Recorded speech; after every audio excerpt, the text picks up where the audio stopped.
ሱነቱ ተርኪያ ይባላል። ማድረጉ አስፈላጊ ከመሆኑ ጋር ማድረግ ከመቻሉ ጋር ሰሐቦች ያላደረጉትን ነገር መተው የመተው ሱና። ለምሳሌ በየዓመቱ ረቢዑል አወል 12 ላይ 8 ላይ ሀገራችንም ላይ ሌሎችም ብዙ ሀገሮች ላይ የተለመደ ተግባር አለ።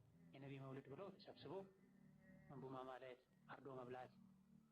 በመሰረቱ ብዙዎቹ ይሄ የነቢ ውዴታ መገለጫ ነው፣ ወደ አላህ መቃረቢያ ነው የሚሉት። ግን ቁርአንን ብንገልጥ ሐዲስ ብናገላብጥ የኢማሙ ሻፊዒ ክታቦችን ከላይ እስከ ታች ብናጠና መውሊድ አክብሩ የሚል ሰሐቦች ያከብሩ ነበር የሚል አንድ ቃል የለም። ሶሒህም ይሁን ደካማ ሐዲስም የለም።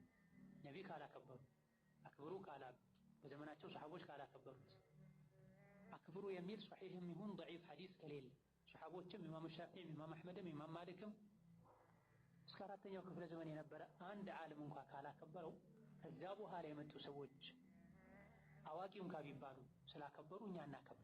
ለምን? ዲኑ ነቢ ከመሞታቸው በፊት ተሟልቷል። አላህ ነቢ የሰጧችሁን ያዙ የተዉትን ተዉ ብሎናል።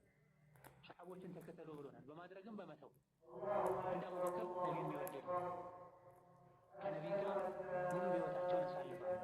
ቀድሞ ያመኑ ትልቅ ሰው አቡበክር ስዲቅ ናቸው። ልክ ነቢ ሲሞቱ ተቀብለው ኡማውን መርተዋል። 2 ዓመት ከምናምን አስተዳድረዋል። ብዙ ሀብት ነበር፣ ሰፊ ሀብት ነበር። በአቡበክር ስዲቅ ስር የሚተዳደሩ ብዙ ወላቶች ነበሩ።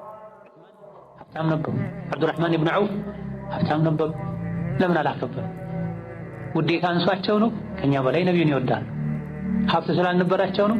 የአቡበክር ስዲቅ ገንዘብ የጠቀመኝን ያክል ለዲኑ ለዳዕዋው የማንም ገንዘብ አልጠቀመኝም ብለዋል ነብዩ ሰለላሁ ዐለይሂ ወሰለም። ያ ገንዘብ ነበራቸው። እስላማዊ ሀገራት መስፋፋት ከጀመሩ በኋላ ደግሞ ብዙ የሚመጡ የተለያዩ የገንዘብ አይነቶች ነበሩ። በጦር ሜዳ በምርኮ የሚገኙ ንብረቶች ነበሩ። ሰሐቦችም ዱንያ ከነቢይ ዘመን በተሻለ መልኩ ሰፍታላቸው ነበር፣ አቅም ነበራቸው። 30፣ 40፣ 50 በል ሺህ ግመል ማረድ ይችሉ ነበር። ይገባም ነበር ቢቻል። የነቢይ መውሊድ ያልታረደ ለምን ይታረዳል? ግን አንድ ደሊል ይምጣ ነው የለም። ከመሆኑም ጋር ግን ሰዎች ያደርጉታል። ምንድን ነው የምንለው? መን ዐሚለ ዐመለን ለይሰ ዐለይሂ አምሩና ፈሁወ ረድ ነው። ነቢይ አድርጉት ብለው ያላደረጉትን ነገር ማድረግ ውጤት አልባ ነው፣ ውድቅ ነው፣ ተመላሽ ነው፣ ከንቱ ልፋት ነው። መመዘኛው ከጥንት ጀምሮ የተለመደ ብዙ ሰዎች የሚያደርጉት መሆኑ አይደል። መመዘኛው ማስረጃ ነቢይ ናቸው ዐለይሂ ሰላቱ ወሰላም።